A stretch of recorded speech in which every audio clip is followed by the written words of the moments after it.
I left for Liberia in 1965. Actually, I went along with two friends that I had met, which are still my friends.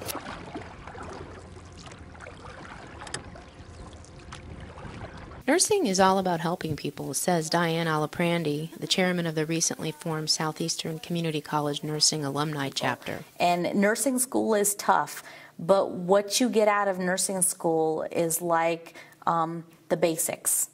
When you get out there into the real world, it's a whole different ballgame because nothing is played by the book. And as a new grad going out into that, it can be so overwhelming. Started earlier this year, the chapter meets about every other month and is meant to be a regular communal gathering at which nursing alumni and even student nurses can come together and share experiences. So by giving our students some mentoring and giving them some reality orientation, letting people come in that can share their experiences of, okay, I graduated, these are some of the different things I've done, this is the specialties, there's so much out there. At the chapter's November meeting Saturday in Fort Madison, Burlington resident Carolyn Miller shared her mission nursing experiences and how she and many of her nursing colleagues help people in Liberia. Miller, a nursing educator and master's-level nursing professional, spent more than 20 years in the African country. Phebe Hospital is the hospital that I went to. And, of course, when they called me, I was teaching at the University of Iowa, and I had put in an application with the Lutheran Church. And anyway, they said, we have just the place for you. They told me it was Liberia, and I didn't even know where Liberia was, you know. It was a brand new hospital, and wasn't even finished being built at that time.